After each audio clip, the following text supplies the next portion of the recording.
तो इस पूरे सब्जेक्ट के अंदर हम लोग लॉजिक्स क्रिएशन देखेंगे कि किस तरह से हम डिजिटल सर्किट्स को डिज़ाइन कर रहे होंगे, मुख्तलिफ सिस्टम्स को हम लोग डिज़ाइन कर रहे होंगे।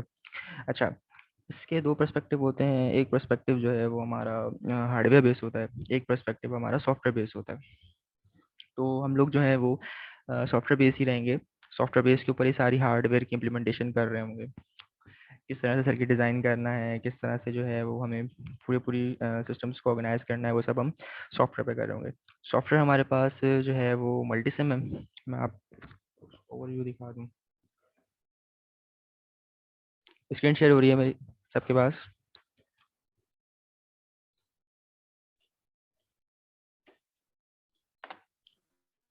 स्क्रीन यस शेयर हो? सर। ठीक है,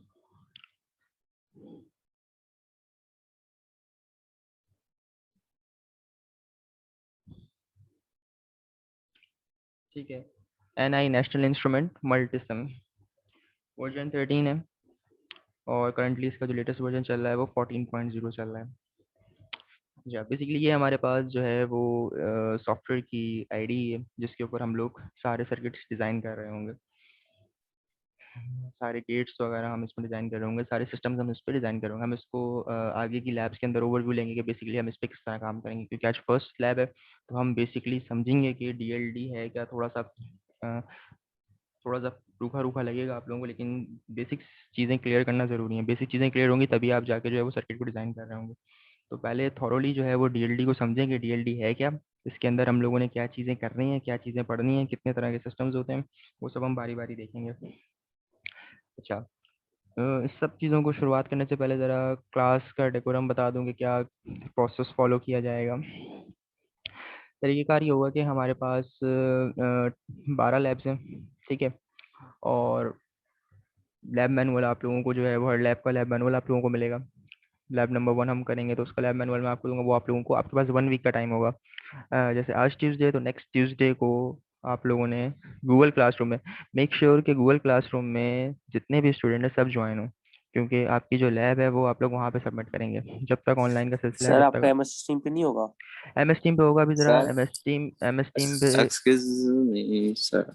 सर आपने जो हमें लिंक दी है तो हमें सर एक्सेस वहाँ पे नहीं है। जो हमें यूनिक हमें ईमेल मिली, मतलब के जो अकाउंट मिला है उससे हम एक्सेस करने की कोशिश कर रहे हैं तो वो हमें एक्सेस नहीं मिल रहा। हम डिफरेंट अकाउंट से एक्सेस कर पा रहे हैं, मतलब के सर यूनिक जो हमें। हाँ बोले सर। सर इशू ये है कि पहले जो अकाउंट बनाया गया था, पहले जो आपको एक्सेस दिया गया था वो मैंने अपने ऑफिशियल अकाउंट से दिया, लेकिन कुछ बच्चों ने फिर ये शिकवा किया कि हमें जो है वो आईडी याद नहीं है, यूनिवर्सिटी की ऑफिशियल आईडी याद नहीं है, हमें जो है वो उसका पासवर्ड याद नहीं है, हमें बार बार दो दो आईडी को मैनेज करना पड़ता है। एक हमारी पर्सनल आईडी है, एक हमारी ऑफिशियल आईडी, हमें मैनेज करना मुश्किल हो रहा होता है। तो इसलिए वो कोड जो है वो मैंने आप लोगों को पर्सनल आईडीज़ पे अलाउ किया हुआ है। लेकिन अगर आप कहेंगे कि आपको ऑफिशियल से करना है तो मैं आप लोगों को ऑफिशियल अकाउंट दे दूंगा, आप ऑफिशियल अकाउंट से कर लें। लेकिन सब उस अगर ऑफ सब उस जी फरमाइए। हाँ सर ऑफिशियल सर से आप हो तो भी एमएस बेस्ट टीम है। पे ही आ जाए ना। एमएस टीम पे ज़रा असल में अभी आईडीज़ का इशू चल रहा है, ठीक है। आईडीज़ जैसे ही हम लोगों की रिक्रिएट हो जाएंगी तो फिर हम एमएस टीम पे क्लास लेंगे। जूम पे हमारा सिर्फ वक्ती तौर पे, लेकिन जो हमें ऑफिशियली करना है वो एमएस टीम पे ही करना है। लेकिन अभी आईडीज़ का ज़रा इशू आ रहा है, तो जैसे ये हल होगा तो फिर हम उसके बाद एमएस टीम पे ही कंडक्ट करेंगे classes. Okay okay sir. Okay ठीक है, सर, थैंक यू। ठीक है। अच्छा, तो गूगल क्लासरूम का मैं बता रहा था कि गूगल क्लासरूम में जो है वो अगर आप लोग अपने लैब मैनुअल्स जो है वहाँ सबमिट करवाएंगे तो इजी रहेगा मेरे लिए कि सब एक साथ वहाँ पे लैब मैनुअल आ जाएंगे, मैं सबका असाइनमेंट चेक कर लूँगा। अच्छा, ये तो था आपका लैब मैनुअल बट का। गूगल क्लासरूम का ईमेल पे ही, ऑफिशियल ईमेल पे ही करता है तो बेटर, पर्सनल ईमेल नहीं। नहीं, अब ये इस बात का फैसला आप लोग मुझे करके बता देंगे। अगर सब लोग जो है वो ऑफिशियल अकाउंट सबको याद है, पर्सनल आईडीज़ जो है वो आप लोगों को ऑफिशियल आईडीज़ आप लोगों को याद है, पासवर्ड वगैरह याद है, तो मैं आपको ऑफिशियल उस पर शिफ्ट कर दूंगा। तो आप ज़रूरी नहीं है कि गूगल क्लास जो है वो ऑफिशियल से खोले। अगर आपने जो है वो मैंने जो क्रिएट किया है ना वो मैंने अपनी पर्सनल आईडी से क्रिएट किया हुआ है। तो उस पर्सनल आईडी से फिर आप लोग भी पर्सनल आईडी से क्रिएट करेंगे, बनाएंगे, तो वो आप लोगों का लॉगिन होगा। अगर आप उसको इंडेक्स से करना चाहेंगे तो नहीं होगा, क्योंकि मेरा जो है वो पर्सनल से बना हुआ है। सर ठीक है आप सर, पर्सनल वाले ओके। ही करते हैं, पर्सनल वाले ही करते हैं। पर्सनल अभी पर्सनल वाला ही रखा हुआ है, ठीक है। तो पर्सनल वाले पे सब लोग एक्सेस सही है। कर लें उसको। जी सर, वो ही रहने दें। ठीक हाँ है। सर, सब इजीली कर लेंगे। ठीक है। तो और जितनी भी क्लास की अनाउंसमेंट वगैरह होगी, जो भी क्लास रिलेटेड मटेरियल होगा, क्विज़ेस वगैरह, असाइनमेंट वगैरह, जो भी चीज़ें होंगी या जो भी मुझे इन्फॉर्म करना होगा आप लोगों को, वो मैं वहाँ पे गूगल क्लास पे अनाउंसमेंट कर दिया करूँगा। उस पर सब लोग एक्टिव रहें। अच्छा। ओके दूस, सर। दूसरी बात जो है वो हम थोड़ा सा इसके ऊपर, इसके मेथड के ऊपर देख लेते हैं बेसिकली, कि हमारा ओवरऑल मार्क्स डिस्ट्रीब्यूशन वगैरह किस तरह से रहेगी।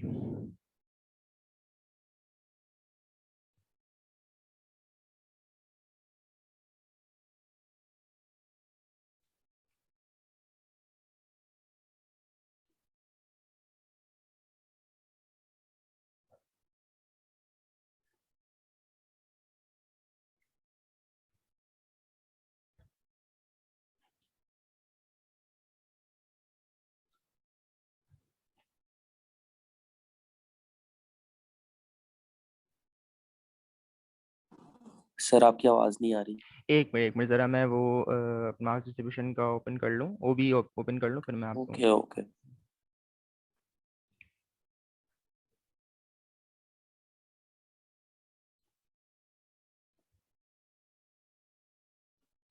अच्छा जनाब, ओबीई से आप लोग फेमिलियर होंगे कि बेसिकली ओबीई क्या चीज़ है। ओबी फेमिलियर है या नहीं है?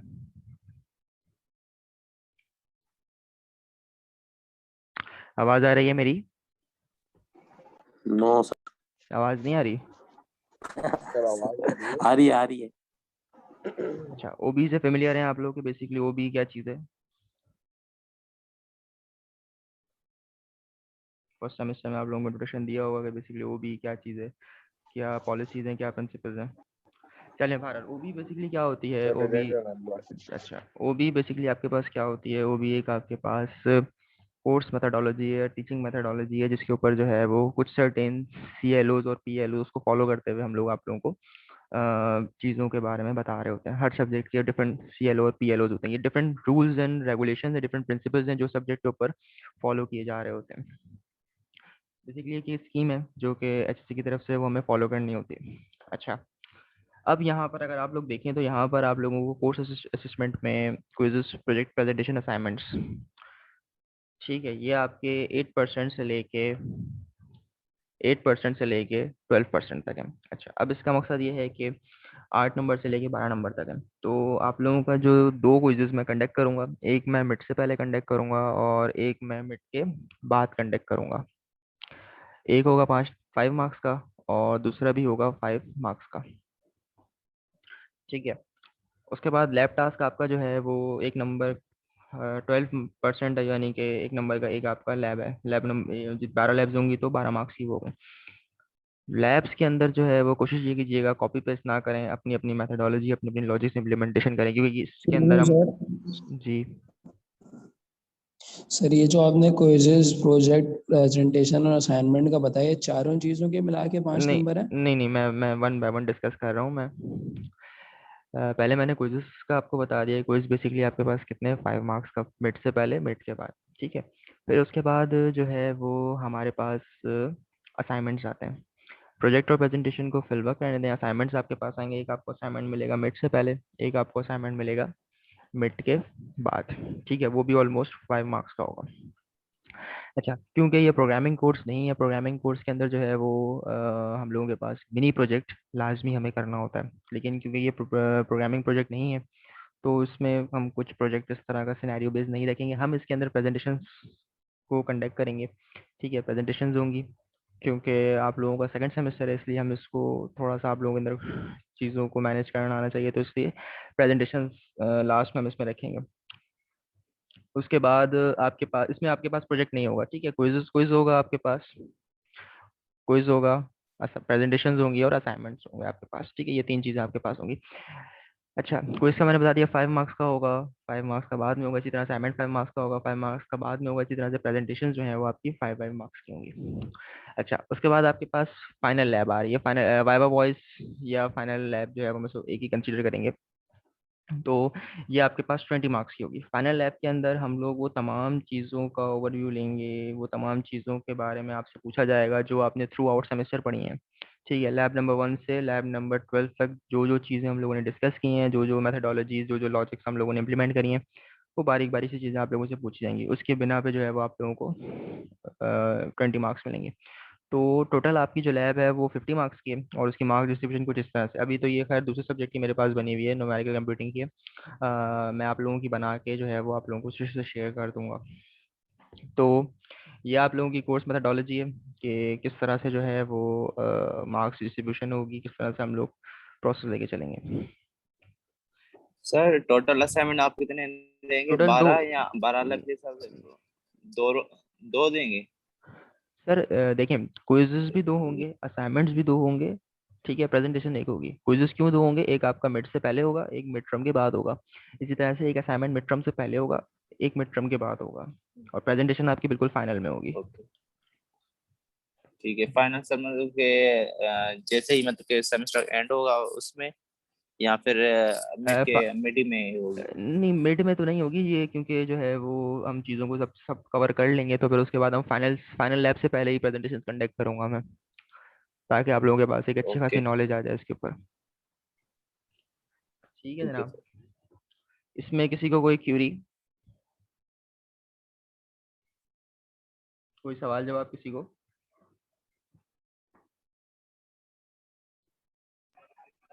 No sir. ठीक है, नो सर। नो सर, फिलहाल तो नहीं सर। ठीक नो है। Sir, no.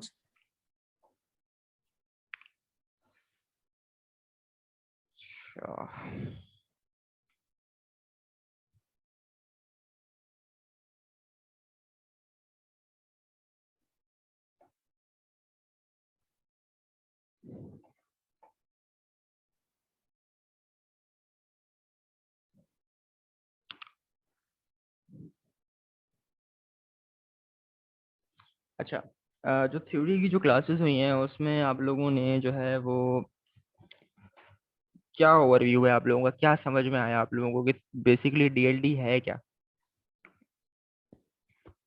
कोई एक मुझे ज़रा थोड़ा सा गाइड करे, ताकि मुझे फिर मैं उसी हिसाब से आपको बताना शुरू करूँ। डीएलडी है क्या?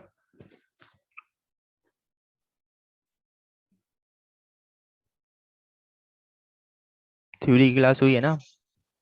सर थ्योरी की क्लास हुई है, पर अभी हम लोगों ने उसके अंदर कुछ ऐसा पढ़ा नहीं है। लैंग्वेजेस में पढ़ा रही थी, उसके ऊपर ओवरव्यू दे रही थी। फर्स्ट क्लास ही हुई है उसकी भी, बस इतना ही हुआ था उसके अंदर। सर मैं से नंबर सिस्टम पढ़ाया है उसमें बेसिकली, और हमें अभी फिलहाल इसका कोई ओवरव्यू दिया नहीं है। ठीक है, कुछ ओवरव्यू नहीं दिया, यही मैं आपसे पूछना चाह रहा था, ताकि फिर मैं आप लोगों को उसी हिसाब से गाइड करूँ। चलें, कोई बात नहीं, हम इसको बिल्कुल डीप में जाके देखते हैं कि बेसिकली डीएलडी है क्या, करते क्या है, इसमें होता क्या है। जिस तरह से शुरू में मैंने आपसे कहा कि ये हमारे पास बेसिकली हार्डवेयर डिजाइनिंग का कोर्स है। हार्डवेयर डिजाइनिंग के अंदर आपके पास वो तमाम चीज़ें आ जाती हैं, ठीक है, मदरबोर्ड से रिलेटेड तमाम चीज़ें आपके पास आ जाती हैं। अब इसके अंदर क्या क्या चीज़ें आ रही हैं, इसके अंदर आपके पास आईसीज आ रही हैं, ठीक है, माइक्रो प्रोसेसर्स आ रहे हैं, ठीक है, डिफरेंट डायोड्स आ रहे हैं, फ्लिप फ्लॉप्स आ रहे हैं। ये सारे टर्मिनोलॉजीज जो हैं वो, ये सारे जो हैं वो हमारे पास इक्विपमेंट्स के नेम है, जो हम डिफरेंट लैब्स के अंदर आगे देख रहे होंगे, परफॉर्म कर रहे होंगे, इस पर काम कर रहे होंगे। इसके अंदर जितना भी काम होगा, ये सारा काम डिजिटल कम्युनिकेशन यानी कि 0 और 1 के ऊपर हो रहा होगा। इससे हट के कोई बात नहीं करेंगे हम, क्योंकि जो भी कम्युनिकेशन हम लोग करते हैं वो 0 और 1 पे चले हुए। 0 का मतलब ऑफ, और 1 का मतलब बिट ऑन, ठीक है। तो ऑन और ऑफ के ऊपर सारा सर्किट का खेल चल रहा होता है। अच्छा, ये सब्जेक्ट क्यों पढ़ते हैं कंप्यूटर साइंस वालों का, क्या काम है इस सब्जेक्ट से? ये तो आप लोगों के जहन में ये बात आ रही होगी, भाई ये तो इलेक्ट्रॉनिक्स वालों का सब्जेक्ट है, कंप्यूटर साइंस वालों को क्यों पढ़ा रहे हो, क्या मकसद है इसका? हमें तो प्रोग्रामिंग पढ़ाया है, हमें तो इस तरह की चीज़ें पढ़ाएं। तो देखिए जनाब, कंप्यूटर साइंस में पढ़ाने का इसका मकसद ये है कि आगे आप लोगों ने 3 से 4 मेन कोर्सेज पढ़ने हैं। एक आपने माइक्रो प्रोसेसर पढ़ना है, एक आपने कंप्यूटर ऑर्गेनाइजेशन पढ़ना है, एक आपने असेंबली लैंग्वेज पढ़ना है। ये 3 ऐसे सब्जेक्ट्स हैं जो कि टोटली हार्डवेयर बेस्ड होते हैं। इसके अंदर आप मदरबोर्ड की डिज़ाइनिंग, ठीक है, किस तरह से मदरबोर्ड को कॉन्फ़िगर किया जाता है, किस तरह से उसमें आईसीज की इम्प्लीमेंटेशन है, किस तरह से सारी लॉजिक्स इम्प्लीमेंट हो रही हैं, ये सारी लॉजिक्स जो है वो ये सब्जेक्ट मिलके बना रहा होता है। ये तो इसकी कंप्यूटर साइंस से रिलेटेड एग्जांपल थी। अब हम इससे अगर थोड़ा सा हटते हैं, अपनी रियल लाइफ के अंदर आते हैं, तो रियल लाइफ के अंदर हमारे पास जितने भी इलेक्ट्रॉनिक गैजेट्स मौजूद हैं या इलेक्ट्रॉनिक डिवाइसेस मौजूद हैं, ठीक है, उन सब के इस्तेमाल के अंदर इस सब्जेक्ट का होना लाजमी है, ठीक है।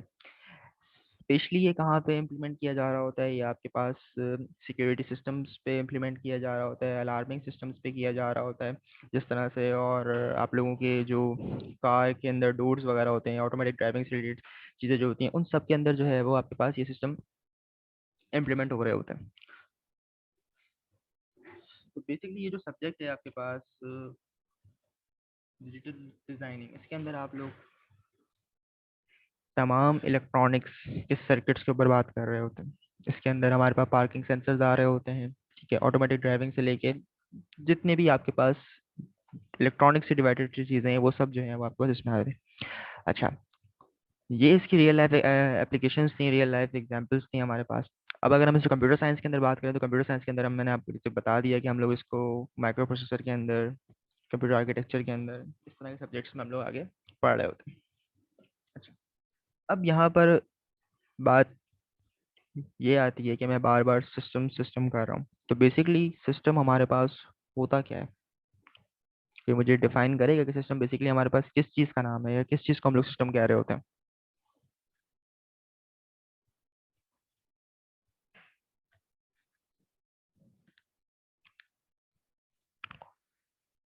सिस्टम्स बेसिकली आपके पास एक ऐसी क्रिएशन का नाम है जिसके अंदर आप डिफरेंट लॉजिक्स को बिल्ड करके एक सिस्टम को क्रिएट कर रहे होते हैं, ठीक है।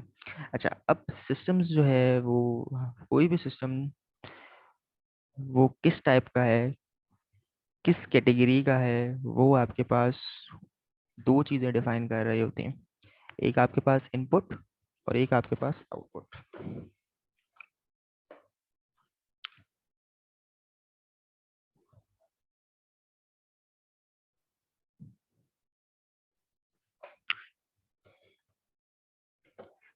ठीक है, तो फर्स्ट कर लें।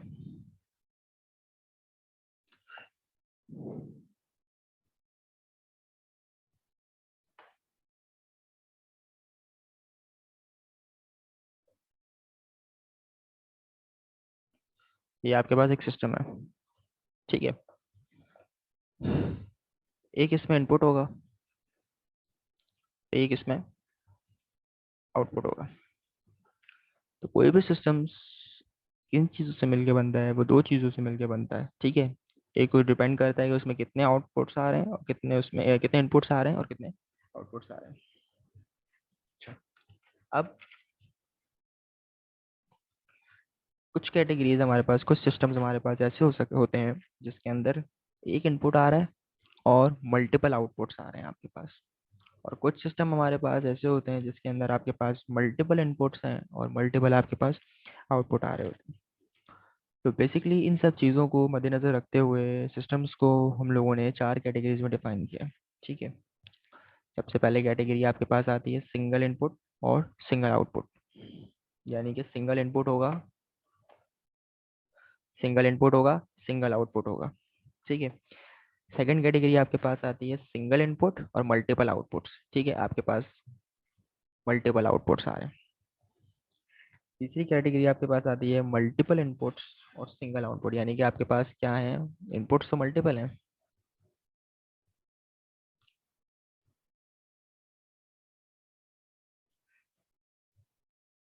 इनपुट्स आपके पास मल्टीपल आ रहे हैं, ठीक है, लेकिन आउटपुट आपके पास सिर्फ एक आ रहा है।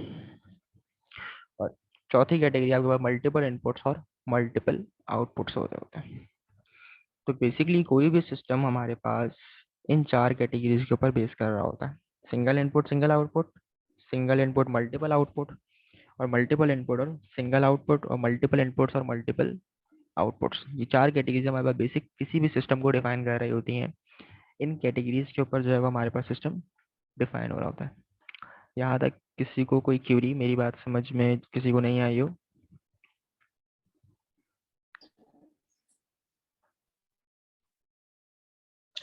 नो सर सर, फिलहाल तो कोई